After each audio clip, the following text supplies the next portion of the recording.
Do me thënë e vizitoj fëmin, do me thënë do të mu drejtojt direkt edhe ke farmacia, marrëm ilaqe, se do me thënë ke spitali nuk ka vetëm përvish ato paguret e serumave, asnjë gjë tjetër. Ka javë që i blej, edhe për vajzën që e nxorra dje, edhe për djalin këtë janë me çmim farmacie. Vetëm serumet që vinë që ta dhe para folsi, vetëm serumet vinë.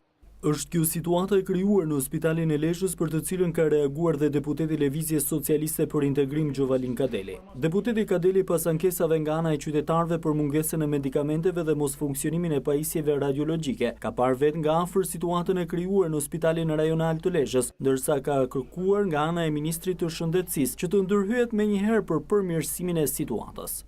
Mungojnë ilaqet bazë që për disa ditësh, pavarësisht se gjatë gjithë periudhës në vazhdim ilaqet kryesore kanë munguar gjithmonë. Kjo është një situatë e papranueshme, jo vetëm për ne, por për çdo, pasi pacientët janë të papunë, pacientët janë me probleme të mëdha financiare dhe kanë pamundur qëndrimin te spitali.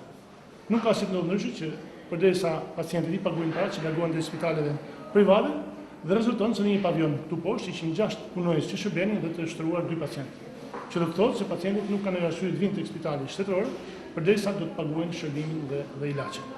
Ajo që është shumë shqetësuese, qenga, që morën gjatë informacionit me takimin me pacientët, me smurët, që të shtruan në spital dhe shërbimet radiologjike i bëjnë nëpër klinika private, sepse shërbimet e spitalore i shërbejnë vetëm urgjenca. Kjo është një situatë tjetër që kërkon zgjidhje. I bethyem Ministrit të Shëndetësisë të marrë masat më të hershme që Spitali i Lezhës të ketë ilaqet e duhura në mënyrë që shërbimin të pacientët ta marrin ashtu siç e meritojnë dhe siç duhet kujdesin për të njerëz.